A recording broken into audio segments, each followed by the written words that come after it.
Bueno, creo que ya se me puede escuchar. Bienvenidas y bienvenidos a la mesa redonda, a la memoria negada, en la cual pues vamos a hablar un poco del papel del cine en la recuperación de la memoria histórica por parte de diversos colectivos y organizaciones a lo largo de diferentes realidades y diferentes latitudes, poniendo de manifiesto así la pervivencia de un modo u otro de conflictos a uno y otro lado del mundo, conflictos bien abiertos o bien aparentemente cerrados. Para ello contamos con tres autores que han hecho muy buenos trabajos acerca de esta recuperación de la memoria o memorias, como vamos a poder ver a lo largo de esta mesa redonda, que quizás cuando hablamos de lo que es la memoria histórica o la memoria democrática, estamos refiriéndonos a realidades que tienen sí un nexo en común, pero desde luego también muy diferentes variedades. Por un lado tenemos a Almudena Carracedo, directora junto a Robert Bahar de El silencio de los otros, galardonada con un Goya en 2018, que relata cómo la justicia argentina, por medio sobre todo de la jueza María de Servini y por medio también del liderazgo de la querella argentina aquí en España, es la única que aparentemente pretende juzgar los crímenes de lesa humanidad. Recordemos que los crímenes de lesa humanidad, como todos de los que vamos a hablar en esta mesa redonda, no prescriben y por tanto son juzgables por muchos años que pasen. Como digo, la justicia argentina es la única que por lo menos ha manifestado su intención de juzgar o de intentar juzgar estos crímenes de lesa humanidad en España, del franquismo, desde los fusilamientos de posguerra hasta las torturas en los años 60 y 70 o la triste realidad de los niños robados. Almudena, buenas tardes. Hola, buenas tardes, gracias. Un placer estar aquí. Por otro lado tenemos a Ramón Lluís Bande, autor de Escoreu, 24 de Avientu, de 1937, que relata por medio de los testimonios de Ángel, de Jesús y de Enarbolina la exhumación, el intento de recuperación de dos víctimas de un crimen en la Nochebuena de 1937, por medio de un falangista local. Aparte de Escoreu, que digamos, bueno, pues fue una incursión de Ramón Lluís en este terreno un poco más histórico, un poco más arqueológico de la memoria histórica, presenta también en el Festival de Cine de este año, de 2020, Vaca mugiendo entre ruinas, sobre el Consejo Soberano de Asturias y León, uno de los episodios, yo como historiadora, desde luego considero que más importantes y más significativos de la historia reciente de Asturias y sin embargo más desconocidos. Ramón, buenas tardes. Hola, buenas tardes. Y por otro lado tenemos también a Carolina Corral, autora de Volverte a ver, que también se presenta esta semana en el Festival de Cine, en la cual se narra el periplo de unos familiares de víctimas del crimen organizado. Estas víctimas, con la connivencia, como se ve, también del Estado, fueron enterradas en varias fosas comunes sin las garantías necesarias, sin las garantías evidentemente pues, policiales, jurídicas ni forenses tampoco. Nos referimos concretamente a las fosas de Tetelcingo y Jojutla en Morelos. Y Carolina me parece que hace una... Yo vi el documental ayer, os convino a todos los que nos estéis viendo a verlo esta semana cuando se estrena el Festival de Cine, porque desde luego incluso para los que estamos acostumbrados a vivir la memoria casi en primera persona y tenerlo enfrente, pues es la verdad un choque brutal de realidad. A mí me impresionó muchísimo porque estamos hablando de una memoria que no tiene ni siquiera 10 años de andadura, con lo cual pues es muy duro, ¿no? Nosotros aquí en España pues solemos ser los bisnietos o los nietos los que buscan a los abuelos o a los bisabuelos, pero allí son madres que buscan a sus hijos. Carolina, buenas tardes. Hola, buenas tardes a todos. Buenos días desde el continente americano. Gracias por invitarnos a esta charla. También está intentando entrar, a ver si lo conseguimos, en esta mesa redonda Edith Hernández. Está en sala de espera. Me parece que está por ahí en sala de espera. Está por ahí, la veremos en algún momento. Edith Hernández, que es una de las protagonistas del documental, ella concretamente busca y creo que pudo recuperar finalmente, ¿no?, el cadáver de su hermano. Pues si os parece, empezamos ya con unas preguntas. A ver, yo creo que la pregunta más general, desde luego, es la que tiene que abrir esta mesa redonda, ¿no? ¿Qué papel creéis que puede desempeñar el cine, los cineastas como vosotros, en la recuperación de la memoria? Parece una pregunta sencilla y fácil, pero yo creo que no lo es tanto. Ahí tenemos a Edith. Edith, buenas tardes. Hola, buenas tardes. Gracias por invitarme. Estábamos diciendo, Edith, bueno, estaba animando a los autores a que nos expresen qué papel creen ellos que puede desempeñar el cine en la recuperación de la memoria de las víctimas, como por ejemplo tu hermano. Si quieres, bueno, si quieres empezar tú como familiar, ¿qué supuso para ti la elaboración de este documental? Y luego ya pues vais hablando en el orden que queráis. Sí, claro. Pues primero la memoria, ¿no? El hecho de no olvidar algo que pasó y que le está pasando a miles de familias, no nada más a nosotros, es mostrar adentro, desde tu casa, desde tus sentimientos, el hecho que te ven lo más, pues en un momento más triste, más con desesperanza, con angustia. Entonces de parte de nosotras es como el mostrar todo eso que estamos viviendo, pero también mucha gente se va a identificar porque aquí en México es es una situación, una problemática presente, ¿no? Y el no olvidar, como, como vi el documental de, de España, donde el decreto o el trato era de olvido, ¿no? Entonces también el trabajo que hace ellos como documentalistas, como directores, es exactamente eso, ¿no? El no olvidar lo que está pasando, lo que está lacerando en varios lugares, como aquí en México, como en España, como en todo el mundo, y que aprendamos de ahí, ¿no? Y claro, puede ser un lado donde el Estado quiera alinear a la gente, mandando mensajes subliminales de que aquí no pasó nada, perdonemos hacia atrás, vamos hacia adelante, pero no, dentro de cada uno de nosotros no vamos a olvidar ningún suceso como esos, pero tampoco lo vamos a permitir. Por eso estamos en lucha y gracias a ellas como documentalistas que lo visualizan, ¿no? Porque sin ellas, a lo mejor lo que pasó aquí en Morelos, digo, muchas personas de Morelos, del país, no conocen el tema, mucho menos lo van a conocer a nivel mundial. Y gracias a esto se va a visualizar, se va a aprender del problema y la memoria de cada uno de nuestros desaparecidos también. Ahí va a estar. En tu honor, Israel. Gracias. No olvidar que en el fondo Almudena, por si acaso, por romper un poco el hielo, es precisamente lo que hace, de lo que habla, ¿no? El silencio de los otros, ese pacto de olvido que fue la ley de amnistía. Sí, bueno, Edith, quería saludarte porque no estabas antes. Soy la directora del documental del que hablas, que habla del Pacto del Olvido, ¿no? Me produce mucha emoción verte también y me identifico con las espectadoras y los espectadores que han visto nuestra película, porque cuando aparecía una de las protagonistas o los protagonistas o participantes en la película, la gente se emocionaba mucho, ¿no? Y es que el documental tiene un poder también muy fuerte, porque la gente que estás viendo no son actores ni actrices, ¿no? Sois gente de verdad que os ha tocado luchar, ¿no? No lo habíais pedido, pero os habéis tenido que convertir en esa especie de pequeños héroes y heroínas, ¿no? Luchando por una verdad común.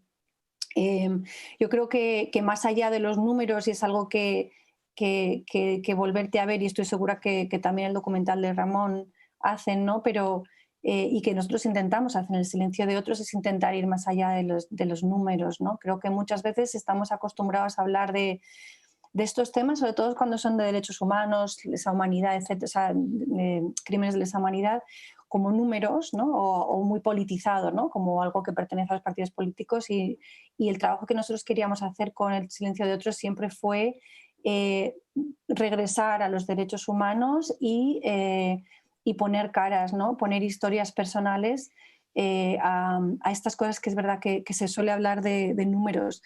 Para nosotros creemos que el cine, y en este caso el cine documental, puede servir de herramienta de concienciación y de movilización. Y por eso nosotros, después de los 7 años que estuvimos haciendo la película, luego hemos estado 2 años a tiempo completo utilizando la película como una herramienta de concienciación social y también de activación social, ¿no? En diferentes niveles.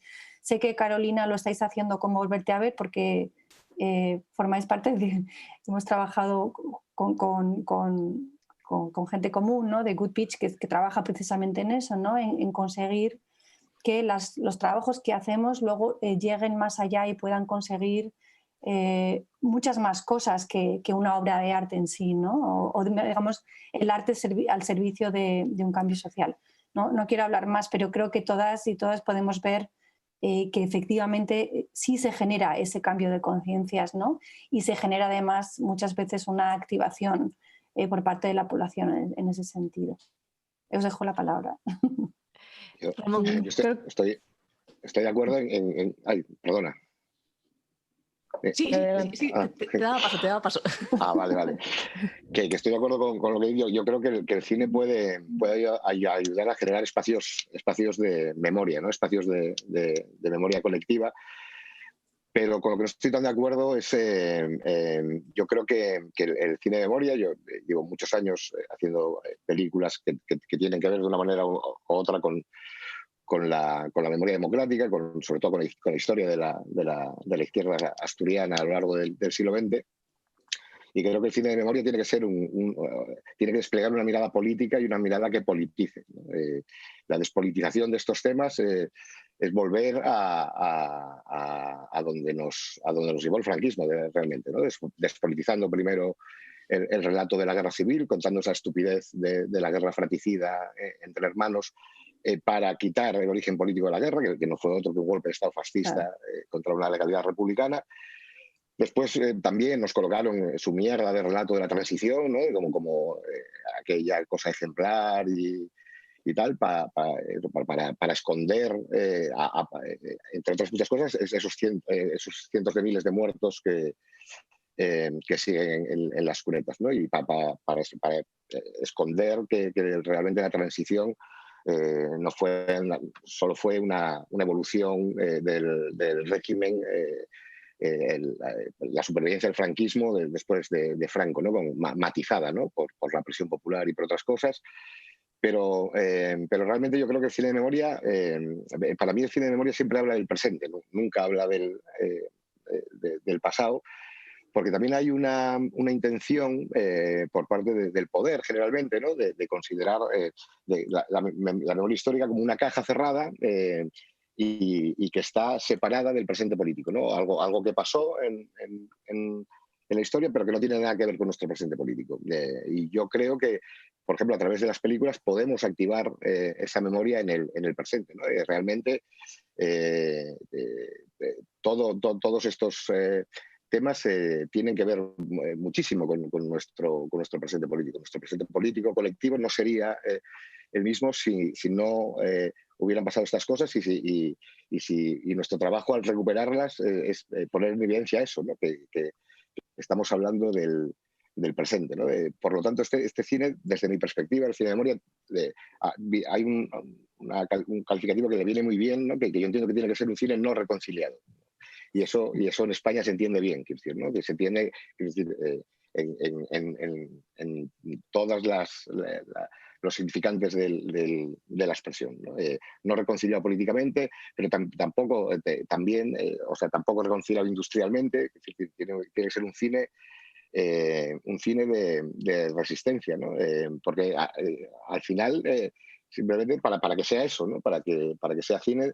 A mí lo que más me preocupa a lo largo de todos estos años es encontrar el dispositivo cinematográfico que acercarme a estas realidades, ¿no? Cómo el cine puede contar esto, ¿no? Y después hay una parte, ya que estoy enrollándome mucho, la última cosa que digo, hay una parte que sí aporta el cine a todo esto, y yo creo que es la que hay que explotar, que además tiene relación con todo esto que vengo diciendo. Es que, por ejemplo, en el caso de Escoreu, que yo tenía mucha reticencia a hacer una película sobre fosas comunes, ¿no? Yo creo que la imagen de la excavación y de la exhumación y de la búsqueda es una imagen que estaba analizada, quiero decir que ya no tiene fuerza, quiero decir que ya la domesticaron de cierta manera, ¿no? Entonces pude hacer la película cuando encontré un dispositivo cinematográfico que me permitía acercarme desde el cine a esa realidad, ¿no? Y había dos factores que me parecían esenciales, ¿no? Que son, yo creo, los dos factores esenciales cuando hablamos de cine y memoria, ¿no? Que son, aunque estés tratando un tema, por ejemplo, en el caso de Escoreu, el tema de una familia, un tema personal, la obligación del cine es pasar de lo personal a lo colectivo. Entender que las personas que estaban en esa fosa no solo son responsabilidad o tienen que preocupar a sus familiares directos, sino que son muertos nuestros, ¿no? Que todos, en el caso de la represión del fascismo en Asturias y en el Estado español, víctimas somos todos, ¿no? Porque seguimos pagando esto, ¿no? Entonces, ese paso, el cine puede dar ese paso del personal al colectivo, ¿no? Y otro que me parece igual de importante o más es el de lo emocional, sentimental a lo político, ¿no? Yo creo que una película yo tengo muchos principios éticos a la hora de rodar este tipo de películas, y hay uno, por ejemplo, que yo creo que lo explica bien, que cuando la cámara corta cuando el testigo llora. Quiero decir, no puedes volver a golpear a las víctimas, ¿no? Entonces, sobre todo, la mirada cinematográfica a la memoria tiene que ser una mirada ética, ¿no? Tiene que construir una mirada ética y un cine de respeto, ¿no? De respeto al espectador, no infantilizándolo como hace mucho del cine contemporáneo, y sobre todo de respeto a la gente con la que trabaja. Y a partir de ahí, lo sentimental tiene que quedar fuera de la película, ¿no? Tienes que enfriar los sentimientos, porque no puedes buscar una catarsis con la película, ¿no? Tú tienes que plantear las cuestiones, la película casi la tienes que construir como un coro griego para que cante lo que pasó, pero la catarsis en el tema que estamos tratando solo puede ser política, no puede ser cinematográfica, ¿no? El excesivo sentimentalismo en el cine de memoria lleva al espectador pequeño burgués a la lágrima en el cine, y que cree que con esa lágrima paga todos los pecados, ¿no? Y hay una especie de redención y de catarsis en la sala que es prepolítica, ¿no? y que nos aleja del objetivo al que tiene que ayudar cualquier película o cualquier planteamiento cinematográfico de memoria, que es ayudar a los tres pilares, ¿no? Verdad, justicia y reparación.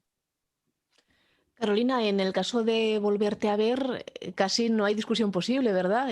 Memoria es presente, porque es prácticamente presente, y política también. La exhumación se lleva a cabo en frente de los diputados que paralizaron o que obstruyeron esa exhumación digna, esa inhumación digna, perdón.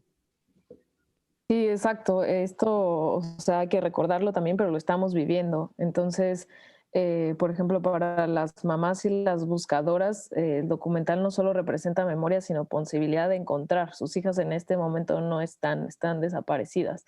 El hermano de Edith apareció en una fosa. Entonces, los documentales sobre fosas y sobre desaparecidos actualmente significan búsqueda, significa exigir respuestas ahorita, no solo recordar, ¿no? Es como lo que está ocurriendo en México. Cuando hubo la transición de gobierno a López Obrador, se planteó también lo que ya mencionaban sobre la transición, ¿no? Lo que mencionó Ramón, sobre esta transición. Ya mágicamente quisieron desaparecer el discurso de la guerra y plantearon la transición lenta, y una de las mamás allí en medio se paró y además exhortó al perdón, ¿no? Andrés Manuel López Obrador exhortó a perdonar a los criminales, y una mamá lo paró en seco y le dijo: si yo no sé quién mató a mi hija, si no sé quién desapareció a mi hijo, no sé a quién voy a perdonar. Entonces, la lucha está viva en México, está ocurriendo en estos momentos, y ahí te coloca también como una responsabilidad en el documental de eso, no solo abonar a la memoria, sino abonar a la búsqueda, ¿no? Estar con ellas, y lo que mencionaba también Almudena sobre crear una campaña ahora le llaman campaña de impacto, en realidad creo que es un término nuevo gringo que acompaña a las películas, que realmente significa hacer activismo con la película, como muchos cineastas lo llevan haciendo mucho tiempo. Entonces es acompañarlas a presentar la película no solo en festivales, sino ante autoridades estatales y federales, ante diputados, en campamentos de mamás que están en protesta. Creo que la premier de la película fue en el campamento de mamás en el Zócalo, en el Palacio Nacional, en la Ciudad de México. Y eso, irónicamente, a la película le genera mucho impacto a gente que no está cerca de estos temas, pero ese día a las mamás las inspiró mucho, ¿no? A las mamás de otros estados reconocieron la lucha de las mamás morelenses y dijeron: tenemos que hacer esto en todos los estados. Es también como la oportunidad de darnos cuenta en México algo que no queríamos ver, que es el Estado está implicado en muchas de las desapariciones que están ocurriendo en México, que es algo muy claro en Argentina, que es algo muy claro en España, pero que en México la narrativa mediática de la guerra contra las drogas, que la han exportado como una guerra entre buenos y malos, entre gobierno contra narcos, policía contra narcos, y en realidad es algo súper complejo que tenemos que empezar a retratar como está sucediendo, que es que el Estado está muy implicado, ¿no? Entonces la palabra memoria hoy toma otro significado en una guerra en la que estamos en medio, ¿no? Estamos construyéndola paso a paso, tratando de entender qué está pasando. El final del documental fue difícil, como qué final damos a una historia tan difícil y tan dura. ¿Cuál es el final feliz si estamos en medio de una guerra en México, si no sabemos bien hacia dónde y cómo y para dónde? Y son ellas, las mamás, las buscadoras, que están paso a paso buscando con sus manos porque el gobierno no está buscando, ¿no? Entonces, eso es recordar y también buscar porque hay la posibilidad de que aparezcan todavía. Creo que quería decir una cosita que creo que lo que es interesante ahora mismo es que hay muchos discursos, hay muchas creaciones audiovisuales que buscan de diferente manera activar, por un lado recordar y recordar en presente. Efectivamente, yo siempre digo que para nosotros lo más importante era relatar esta lucha en presente, o sea, el silencio de otros lo que hace es acompañar a un grupo de víctimas en esa lucha, ¿no? Para volver a traerlo al presente, es decir, con esa idea que tú decías, Ramón, es algo colectivo, ¿eh? No he dicho despolitizar, perdona, para mí me parece que es súper importante la parte política. Creo que en Volverte a ver toda esa política surge, pero no hay nadie que te esté dando el tostón diciendo esto. O sea, surge de la historia, ¿no? Yo creo que eso es súper importante. Lo que no, yo creo que, bueno, hay diferentes maneras de hacerlo. Yo no sé muy bien lo que es la lágrima pequeño burguesa. Lo que yo sí creo que el dolor nos puede llevar a una transformación. Yo creo firmemente en las palabras zapatistas que dice del corazón a la cabeza. Si se queda en el corazón, creo que no lo he conseguido. Si la gente se queda llorando y dice, bueno, ya, como ya he llorado, ya me siento bien. Pero si la gente de ahí sale pensando, y he visto mucha gente joven, por ejemplo, a la que ha podido llegar el silencio de otros, diciendo, tengo que empezar a investigar esto, quiero saber quién fue mi familia, qué le pasó a mi abuelo, preguntar en el instituto. Eso, o sea, esa activación de la parte de la cabeza es lo que yo creo que buscamos. No siempre lo vamos a conseguir, ni con el mío, ni con el de ninguno, ¿no? Solamente quería aclarar que efectivamente creo que nuestro trabajo y también vuestro trabajo es acercar estas realidades y en nuestro caso, en mi caso por lo menos, el objetivo es esa activación, sin duda, ¿eh? No siempre lo conseguimos porque obviamente no siempre es posible, pero una activación política. Sí, estoy de acuerdo.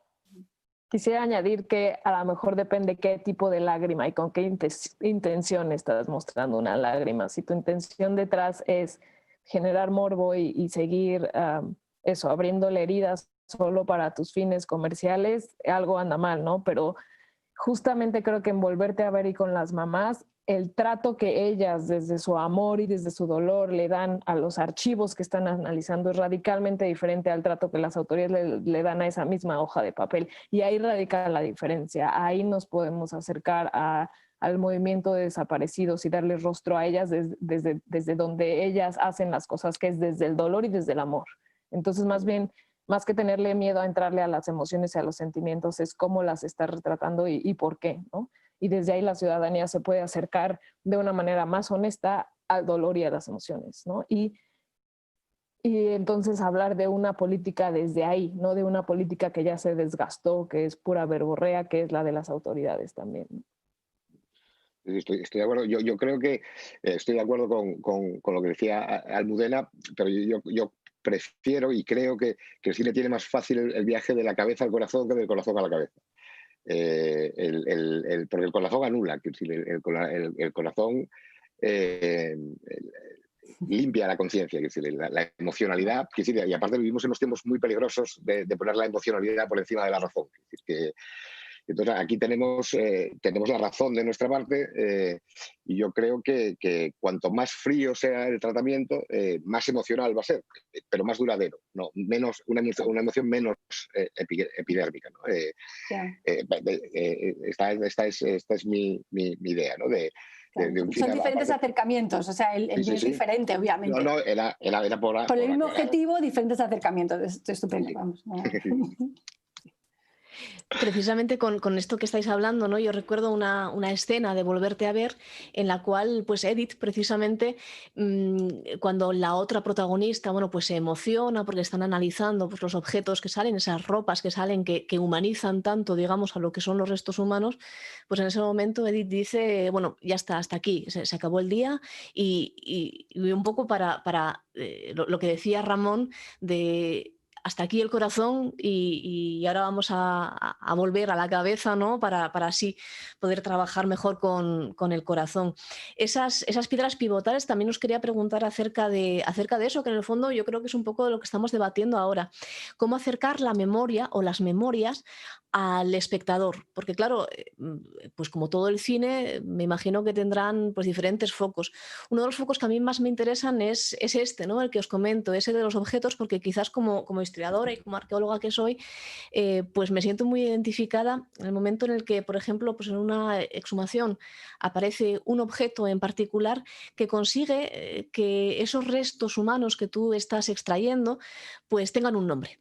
Pasen de ser, como decía Almudena, un número a ser un nombre, a ser una persona. En Volverte a ver, por ejemplo, tenemos esas camisetas de Mickey Mouse, de Elmo, de los niños que están en esa fosa. Y me recordó un libro que también me había emocionado mucho en su día, como Si masticaras piedras, que habla del conflicto, de la recuperación de la memoria, en este caso de la guerra de la antigua Yugoslavia, en medio de la cual pues, una antropóloga descubre un pequeño juguete de Superman en los restos y eso, ella que lleva exhumados más de 2000 cadáveres, pues es lo que le emociona, ¿no? Y lo que le hace romper.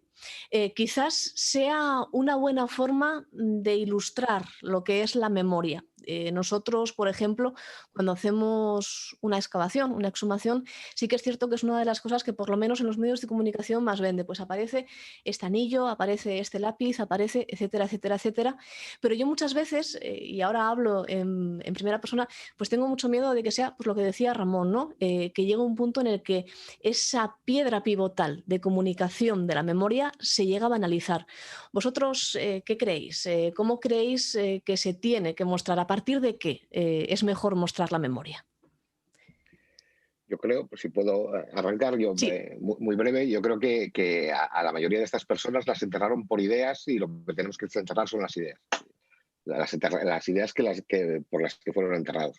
Yo creo que ese es el principal objetivo, o mi principal objetivo cuando me acerco con una cámara a la memoria democrática y el bien más preciado seguramente que tienen los enterrados fueron las ideas que los llevaron a estar ahí enterrados, ¿no? Entonces, más allá de elementos físicos que me parecen importantes para la identificación y para otro montón de cosas, creo que el cine lo que puede aportar es desenterrar las ideas, ¿no? Y volver a poner en circulación y defender las ideas que los llevaron a estar enterrados en este momento. No sé si Almudena, Carolina, Edith. Carolina. A mí me gustaría decir algo. Sí, Edith. Pues a mí, yo creo que es regresarle la identidad a esas personas más del lado de las familias, a nosotros los que nos importa, aunque sea muy particularmente, es que cada cuerpo en esa exhumación tenga un nombre, que le regrese la identidad, porque no es así de ver el cadáver en un estado de descomposición, sin vida, a ver lo que él fue, lo que él representaba en su familia, ¿no? A lo mejor era un padre de familia bien establecido, a lo mejor es una hija que estudiosa, porque hay elementos que podrían probar como el de la falda de secundaria, ¿no? Que la chica estudiaba, o en sí una pulsera. Yo sí a los elementos, a lo mejor es muy representativo porque a mi hermano lo enterraron con su playera que tenía el nombre de su negocio. Entonces, es como un indicio que va a decir, bueno, cuántas playeras hay, pero si desapareció, lo sacaron de su negocio y es el nombre de su negocio, la probabilidad es muy grande que sea él. Entonces, para mí, esos elementos son tan importantes porque representan lo que ellos son, representan algo de su esencia o algo que, pues, a lo que vamos, algo que lleve a identificarlos, a regresarles un nombre y ya detrás de ahí una historia de lo que ellos son y poder regresarle esa familia, esa persona que no está, a su casa, como fue el caso de mi hermano, porque no es solo, pues sí, una idea, pero la idea llegó a lacerar a toda la comunidad, porque la desaparición de mi hermano, él, muchos trabajadores perdieron el empleo, su familia estuvo lacerada, la comunidad se cayó, la comunidad del pueblo, todos, no sé si sea bueno o malo que nos conocen, nos ubican a nosotros como familia, pero la gente no sabía cómo reaccionar a un suceso de esos, ¿no? No había sido tan visible, tan que, ¿cómo crees que Israel, el de los Hernández, el de los materiales, cómo? Entonces sí, esos pequeños elementos para mí representan mucho una esencia de cada persona que a lo mejor va a partir de ahí va a ser un detonante para muchas cuestiones, tanto en su entorno como en la persona, como en las injusticias, en todo un círculo. Entonces, del lado por lo menos de la familia, el regresarle un nombre, el que él tenía y se lo perdieron las autoridades, es, es una labor muy cansada, pero también algo que queremos lograr. Gracias. Cuando fueron las exhumaciones, gracias Edith, sumando a lo que dijiste, no les permitieron a las mamás meter una cámara y tener un perito fotográfico independiente. Entonces ellas empezaron a dibujar los huesos y empezaron a dibujar las playeras y empezaron a dibujar todo. Y justamente Edith fue la que se empeñó con mucho cuidado en dibujar playeras, en poner el logotipo, en ponerle a Elmo su logotipo. Y cuando nosotras vimos eso en las fichas, volviendo a hablar de la emocionalidad plasmada en esos dibujos, vimos que para ellas era muy relevante mantener estos objetos no solo descritos, sino dibujados, ¿no? Y entonces también lo decidimos retomar como documental, darle el valor que tiene ese archivo, porque además a 3 años de las exhumaciones, ninguna de las partes que estuvieron presentes, incluyendo la Universidad Independiente, ninguno ha entregado resultados. El archivo que ellas dibujaron es el único que existe ahorita sobre los cuerpos, ¿no? Entonces, no solo lo decidimos retomar en el documental, sino hacer una serie de postales sobre 20 de los cuerpos que tenían más información a través de sus dibujos, como parte de una campaña que pueda ayudar a difundir. Para los familiares, una playera, una hebilla, una nada es súper importante, como es una pista, es una señal. Entonces, decidimos hacer estas postales guardando los datos que no servían para identificar y que pueden prestarse a morbos, solamente datos que pudieran ayudar a identificar y moverlos en redes de familiares, ¿no? Mientras gobierno y las autoridades están listas para entregar resultados, estamos moviendo los dibujos de ellas. Entonces, nada, el archivo ciudadano, el archivo civil, con sus dibujos nos parece muy valioso. Sí, Almudena. No, realmente sí, yo cuando veía Volverte a ver, que es absolutamente sobrecogedora, ¿no? Como película y como testimonio, me acordaba mucho de una exhumación que hubo en España donde salió un sonajero, ¿no? Entonces, yo viendo esos objetos que estabais dibujando y los que se dibuja uno en la cabeza, ¿no? Como representación de la persona que fue, ¿no? Me acordaba mucho de esta exhumación, ¿no? En el que ese sonajero decía tanto de esta persona que había sido arrojada, ¿no? A una fosa común sin su identidad, ¿no? Entonces, cómo los objetos efectivamente pueden ayudar a devolver esa identidad y, por tanto, poner ese nombre, ¿no? Del que hablaba Edith, que en los coloquios en los que hemos ido, eso siempre es una de las cosas más importantes para mucha gente, ¿no? El poder recuperar la identidad de todas estas personas que, en vuestro caso, por unas razones, y en el caso español, por represión, ¿no? Ideológica, llevó a estos enterramientos, ¿no? Ilegales, ¿no? Alegales, en cualquier caso, terribles, ¿no? Antes hablábamos de cómo cerrar, ¿no? Cómo finalizar una película acerca de la memoria. Y claro, mi visión particular, por ejemplo, como historiadora o como arqueóloga dedicada a este tema, claro, es que hay una diferencia con el resto de las historias que podemos historiar en el tema de la memoria, que es que no se termina, no tiene un final. Con lo cual, claro, yo me pongo en la piel del cineasta y me parece algo absolutamente terrible. ¿Cómo finalizar? ¿Cómo, por ejemplo, Carolina puede poner un fin a su película cuando es una historia que todavía está abierta? Cómo Almudena también pues, pudo apañarse para poner ese fin cuando también es una historia que sigue viva, que está abierta, la querella sigue todavía adelante y todavía de hecho no se consigue, ¿no?, juzgar pues a personas como Martín Villa a pesar de los años que se lleva ahí. Quizás en el caso de Ramón sí que hubo un medio cierre. En el caso de Escoreu se consiguieron recuperar, sí que es cierto, los cuerpos, pero como bien dice, bueno, pues tampoco hubo un cierre político, tampoco hubo un cierre judicial, simplemente un cierre familiar. ¿Ese es el mayor reto al que os enfrentáis cuando hacéis una película sobre memoria o me diríais que hay otras cosas más difíciles que poner ese cierre a una historia que todavía no lo tiene? Yo creo que una película sobre memoria, con el caso de Escoreu o las otras que hice, no se acaba cuando tú acabas la película, ¿no? Yo creo que lo interesante de estas pelis es que continúan en la sala de cine, ¿no? Continúa, realmente la película encuentra su sentido en la relación con el espectador, ¿no? Y en las ideas que circulan entre la pantalla y la cabeza de la gente, ¿no? Decía Alexander Kluge, ¿no?, que la pantalla es el imán, pero las virutas están en la cabeza de la gente, ¿no? En el caso del cine de memoria, esto es evidente, ¿no? Entonces yo creo que la película realmente se activa en la sala y en los encuentros con la gente, en los coloquios, en los pases en institutos, es donde la película se demuestra eternamente abierta, ¿no? Y el gran final de una película de memoria, cuando trata un tema concreto de una exhumación, como fue el de Escoreu, sería que sirviera de prueba en un juicio que condenara a alguien por ese asesinato, ¿no? Aunque el asesino esté muerto, tal, pero que hubiera una reparación por parte del Estado de reconocimiento de esa violencia política y de las culpas que tiene, para cerrar el caso concreto de esa familia y para seguir andando en el caso de la recuperación de la dignidad colectiva de los asturianos y de los españoles. Sí, Almudena, por ejemplo.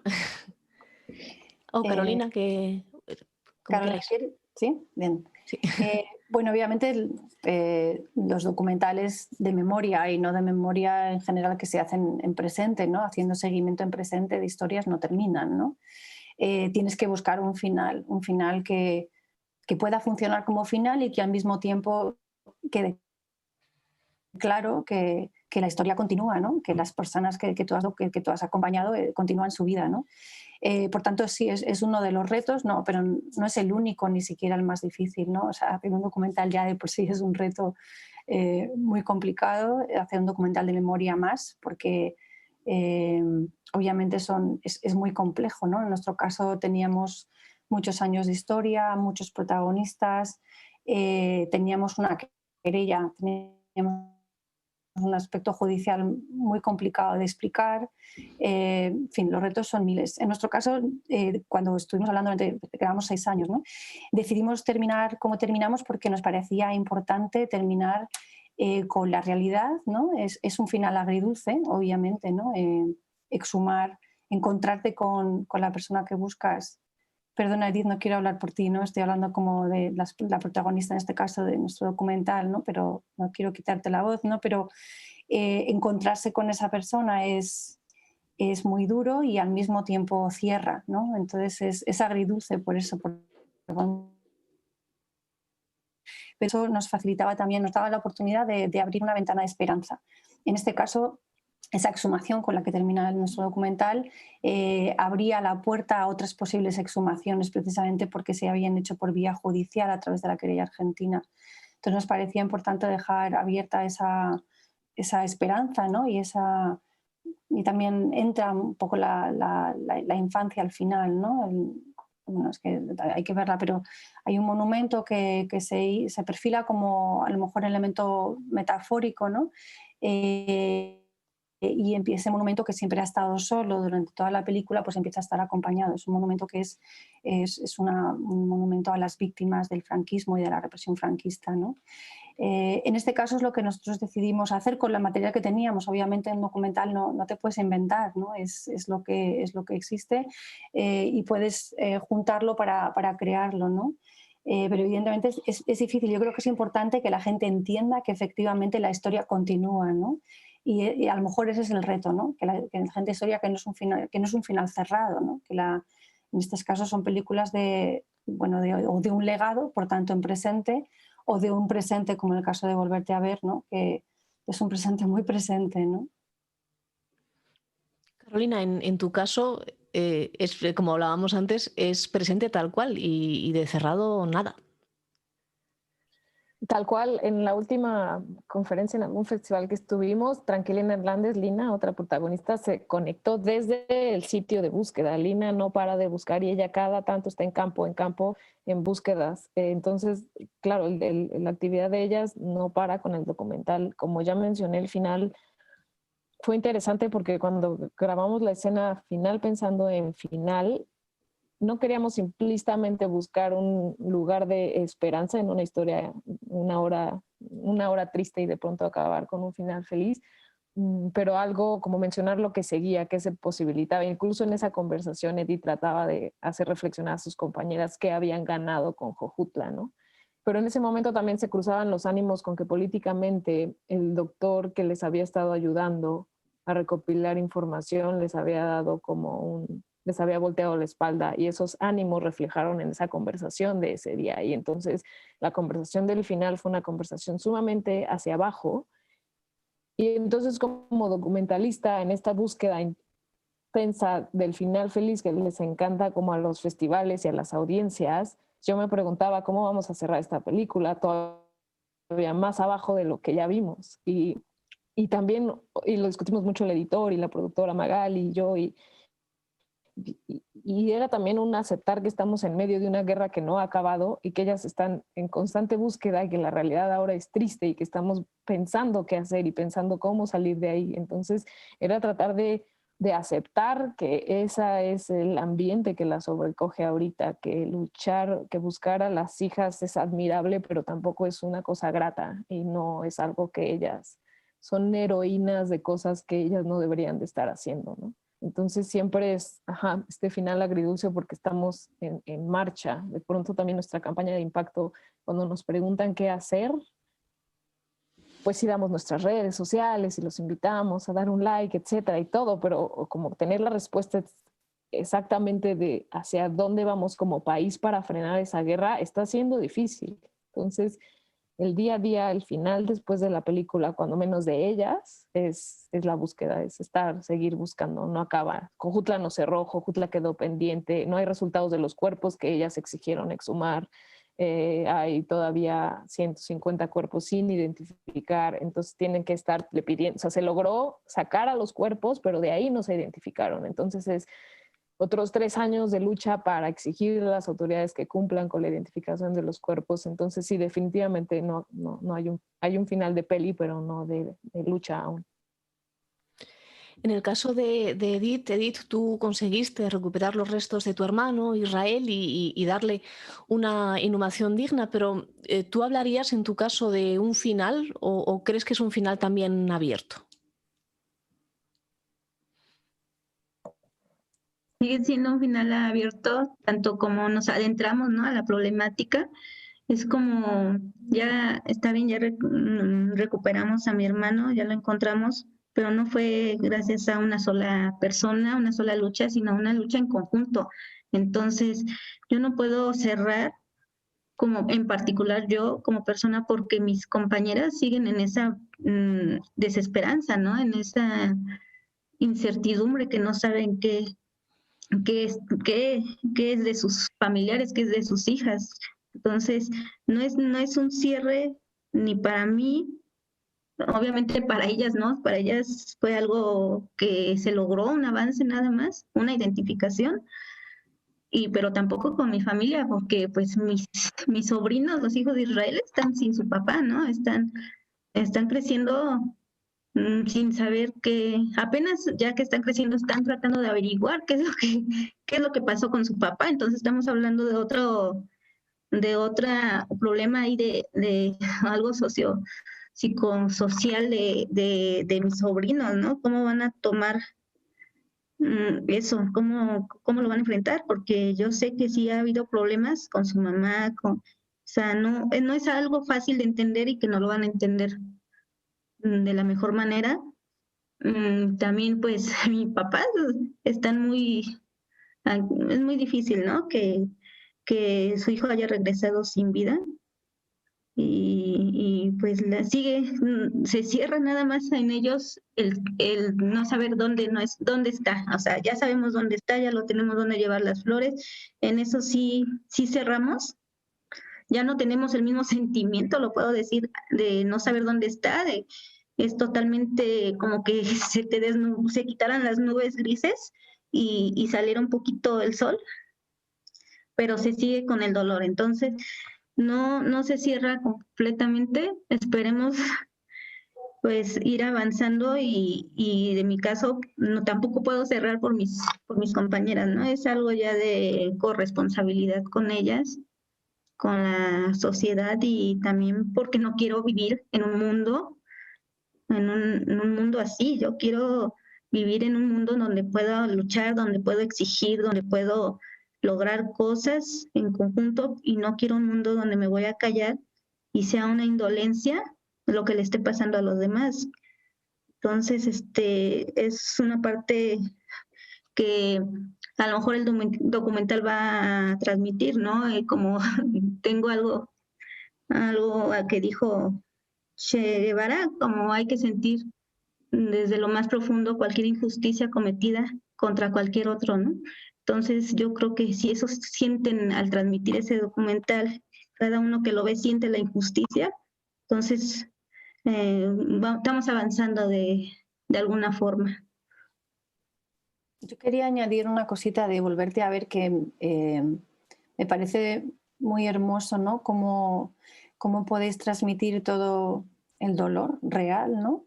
Pero también esa red de solidaridad, ¿no? Que se produce entre las mujeres a la hora de juntar ese dolor para reclamar además cambio político, ¿no? Es verdad que el final es triste, pero es que estáis en medio de esta guerra ahora mismo. Pero sí, yo sí siento esperanza, se está haciendo un trabajo, ¿no? Pero sé, claro, que es que estáis ahora mismo a ese comienzo. Yo recuerdo cuando proyectamos El silencio de otros en Morelia, que fue hace 2 años, fue justo en este principio, ¿no? Casi, la reacción fue brutal, ¿no? La gente estaba llorando, abrazándose, ¿no?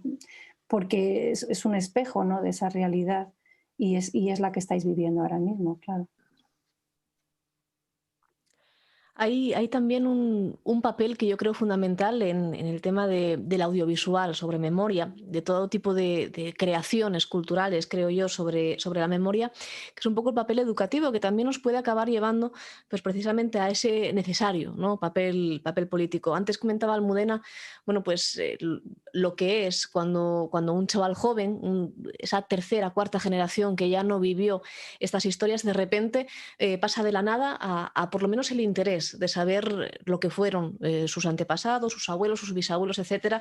Yo viví un momento semejante precisamente en la exhumación que luego documentó también Ramón en Escoreu, cuando se me acerca una familiar de esos represaliados de 15, 16 años y me dice, es que a mí nunca me había gustado la historia porque no consideraba que no iba conmigo y de repente ahora veo que la historia me afecta a mí también, ¿no? Y a mí eso me pareció, bueno, pues increíble.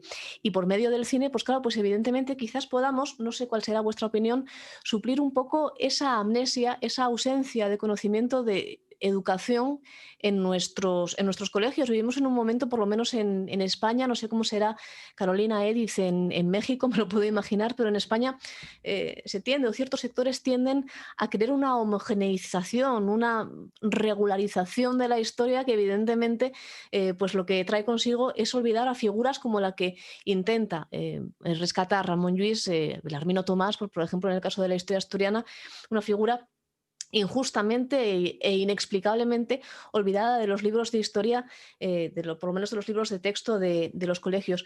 ¿Qué función creéis que tienen estos documentales y, sobre todo, qué dificultades os encontráis a la hora de transmitir, de llevar esos documentales a esas generaciones más jóvenes? Bueno, yo creo que esto ya lo respondió Walter Benjamin en su momento, ¿no? El pasado es realmente el pasado político es una realidad dinámica y hay que luchar en cada presente por su significado, ¿no?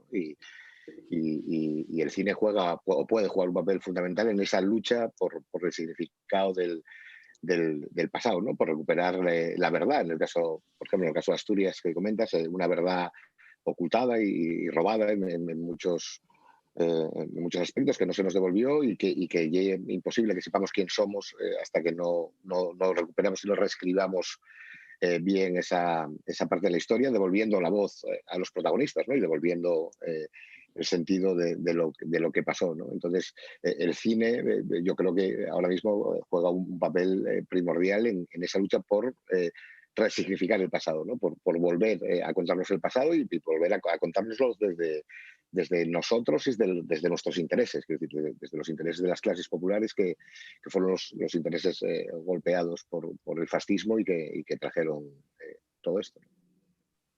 Estoy totalmente de acuerdo con Ramón en todo lo que has dicho. Yo creo que en España además se le une precisamente el hecho de que esta historia se ha ocultado, ¿no? Se sigue trabajando desde la equidistancia, ¿no? De unos y otros, los dos bandos y bueno, en fin, al fin y al cabo todo el mundo tal.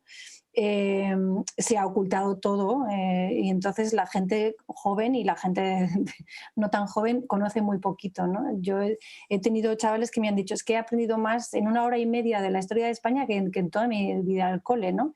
Y no es porque nosotros contemos mucho, realmente es una historia muy, muy pequeñita lo que contamos, ¿no?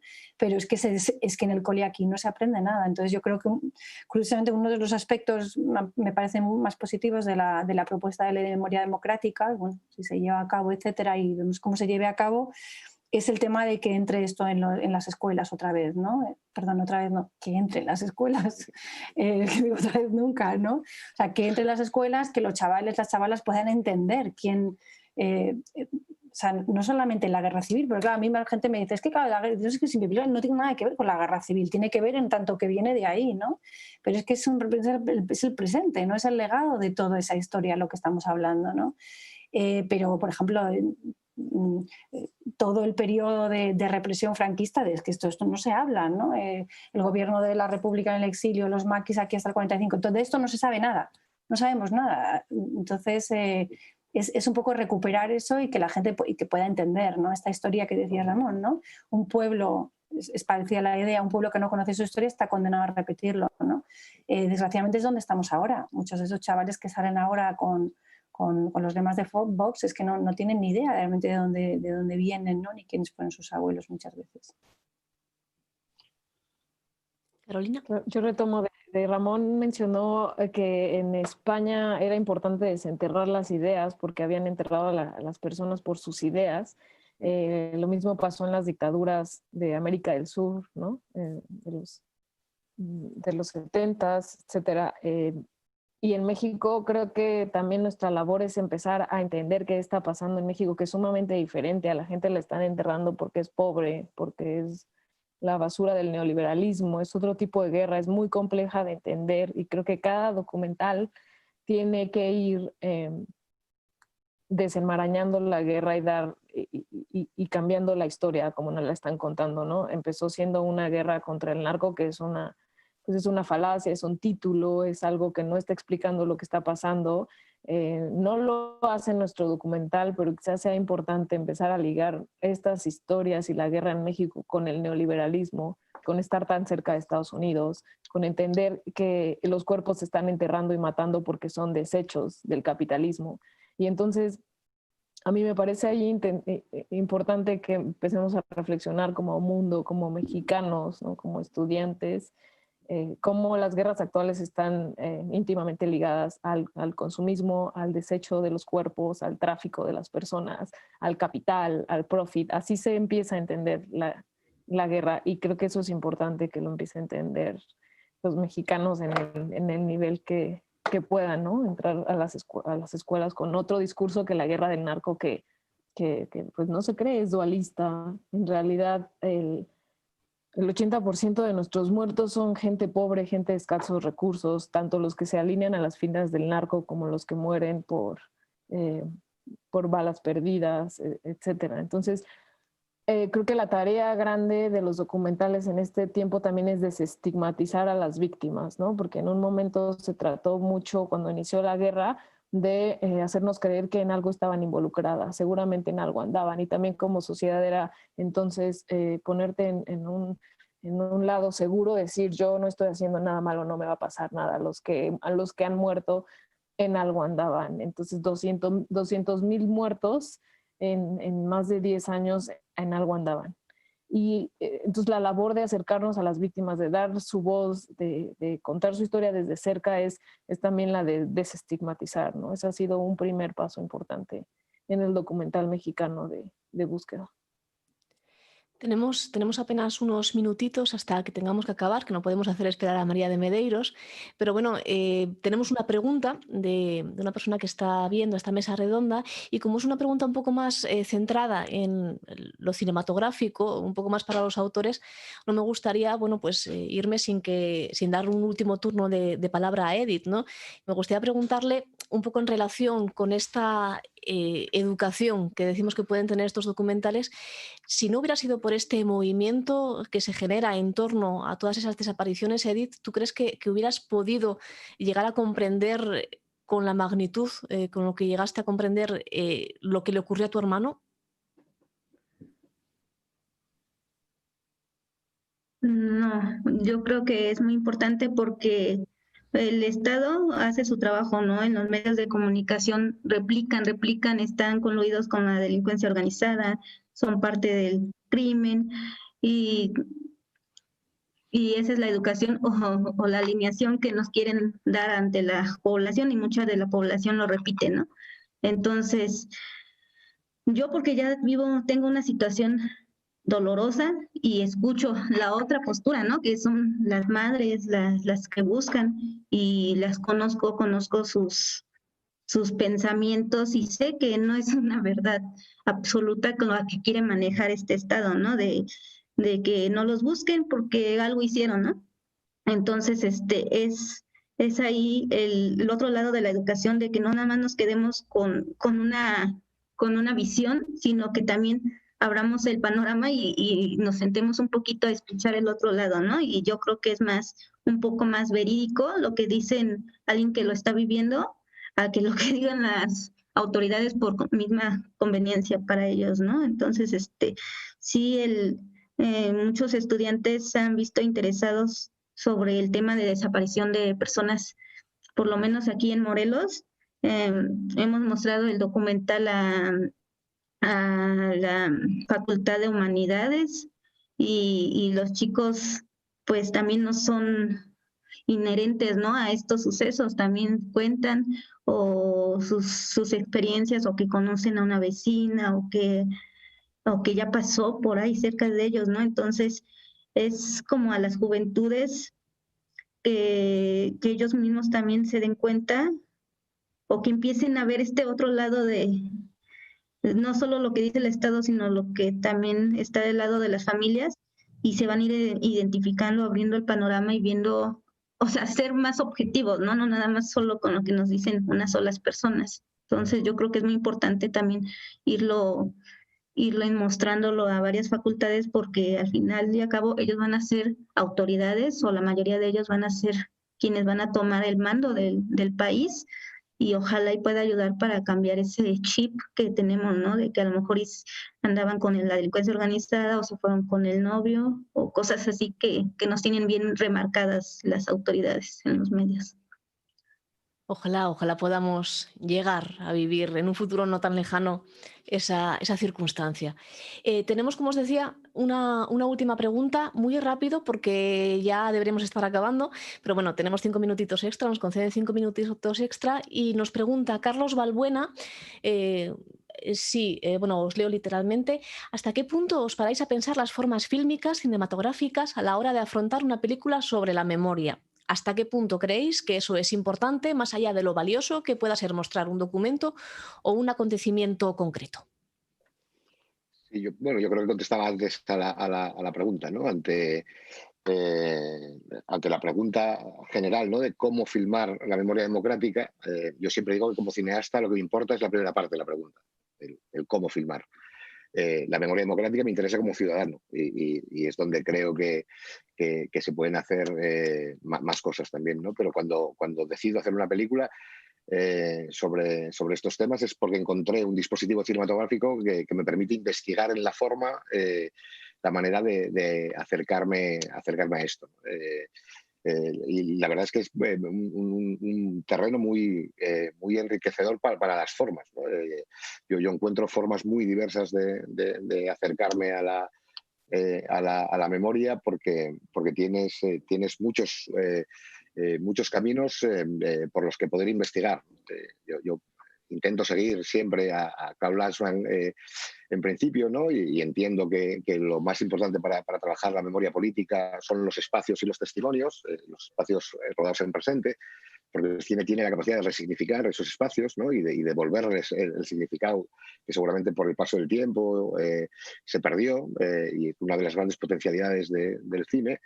Y después los testimonios de las víctimas, ¿no? Pero después, por ejemplo, a mí, en esta película que presento este año, en Barca Mugiendo entre ruinas, es una película construida el 95% con archivo. Que era una cosa que siempre había trabajado con archivo en las pelis, pero como muy controlado, ¿no? Porque el archivo, para temas de memoria, como para todos, pero para temas de memoria política me parece un tema complejo, ¿no? Porque tienes que hacer muchas preguntas al archivo antes de poder utilizarlo, ¿no? Tienes que saber quién lo hizo, quién lo pagó, por qué se hizo, qué significa, para validar y poder construir con él dentro de tu lenguaje, ¿no? Pero sí, sin duda, contestando a Carlos, lo más importante a la hora de hacer una película sobre memoria es el dispositivo cinematográfico. Si no, no merecería la pena hacerlo, ¿no? Y incluso hay películas, ¿no?, que decía James Benning, ¿no?, siempre que a veces veía documentales con buenas intenciones que le daban ganas de ponerse del lado contrario por cómo estaban hechos, ¿no? Por lo poco que respetaban al espectador y lo poco que respetaban incluso el tema que estaban tratando, ¿no? Yo intento ser muy riguroso con eso, muy riguroso con la historia que quiero contar, pero muy riguroso después con el lenguaje que utilizo para contar esa historia. Almudena, Carolina, tenemos 2 minutitos. Es que no quiero quitar tiempo a Carolina, así que nada, es que creo que lo hemos abordado un poquito antes, ¿no? En mi caso yo creo que cada historia además te pide lo que necesita, ¿no? Si va a ser solamente... En mi caso, a mí lo que me gusta es hacer seguimiento en directo, acompañar, ¿no? En cine directo, cine verité, como quieras llamarlo, ¿no? Pero porque es lo que estábamos necesitando, no era acompañar a estas víctimas en presente. Sí abordamos el pasado, tenemos archivo, tenemos elementos fílmicos más estéticos, ¿no? O sea, queríamos también construir una película que fuera una película bella también, ¿no? Que pudiera aproximarse a un público diferente que a lo mejor no había visto este tipo que no se había acercado a este tema antes, ¿no? Pero siempre con rigurosidad y siempre respetando la integridad, ¿no?, de la película. Yo creo que para nosotros era muy importante aunar todos estos elementos para conseguir un poco lo que habíamos hablado, ¿no? Un cambio social, esencialmente, ¿no?, en nuestra pequeña granito de arena y en la medida que lo pudiéramos. ¿Y Carolina? Sí, en el caso de Volverte a ver, creo que sacrificamos todo el material de la primera fosa porque no sabíamos todavía a dónde estábamos mirando.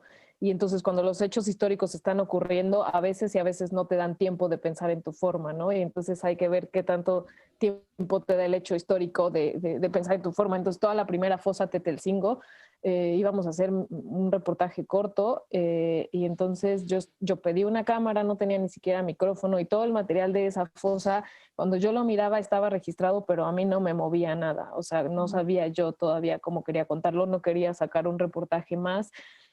Los discursos se están desgastando en México de tantas y tantas víctimas que aparecen en televisión, donde el reportero nada más roba el nombre, a quién buscan, y esta repetición que la gente está dejando de escuchar.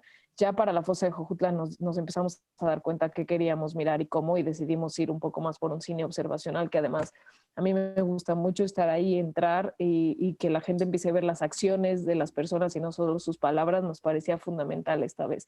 Entonces creo que darse ese tiempo de que parece que hay urgencia, pero ni modo, hay que sacrificar un material para pensar más y tener tiempo de pensar en la forma, fue un poco como decidimos en Volverte a Ver que iba a haber muy pocas entrevistas o ninguna y más observación de lo que están haciendo las mamás para también acercarnos más a ella, conocerlas más y no solo conocer el discurso que estamos escuchando por todos lados y que estamos dejando de escuchar porque está en todos lados.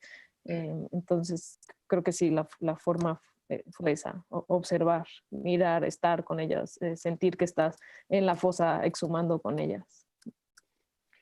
Si puedo matizar una cosa, Arantxa, un momento para terminar de lo que dijo Almudena, que yo creo que en el cine de memoria, en el cine político en general, la belleza es una condición moral y no estética. Es decir, la belleza en un cine de memoria o en cualquier cine político está en su necesidad y en lo justas que sean sus imágenes.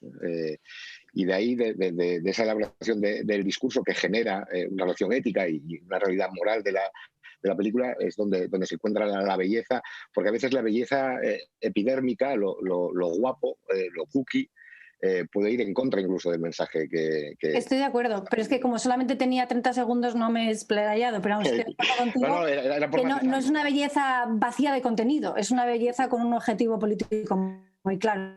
No era por polemizar, sino por dejar claro... Muy bien, pues igualmente, para dejar claro también. Bueno, pues ya nos pasamos 7 minutillos, pero bueno, nada, todavía me da un poco de tiempo, creo, a decir a la gente que esté viendo esta mesa redonda y que, bueno, pues esté evidentemente interesada en las dos películas que se presentan en el Festival de Cine, tanto la de Ramón como la de Carolina. Tengo aquí la chuletilla en Fest Home TV, podéis ver Volverte a Ver a partir del 24 de noviembre a las 6 de la tarde, hasta el 27 de noviembre a las 6 también. Y con respecto a Vaca Mugiendo entre Ruinas, va a estar disponible en Filmin del miércoles 25 de noviembre a las 7:30, al sábado 28 de noviembre a las 7:30. Así que nada, pues ahí nos esperamos. La verdad es que se ha hecho súper rápido esto, yo estaría debatiendo con vosotros o hablando con vosotros todo el día, pero nos comemos un poco el tiempo. No me gustaría cerrar esta mesa redonda yo, que a fin de cuentas soy la que menos tiene que decir aquí, pero sí me gustaría cederle el turno de palabra a Edith, que es, bueno, pues verdaderamente, ¿no?, la razón por la cual estamos aquí, gente como ella, para que cierre esta mesa redonda y, bueno, pues diga a todo el mundo aquí, al otro lado del océano, lo que quiera decir para cerrar. Edith.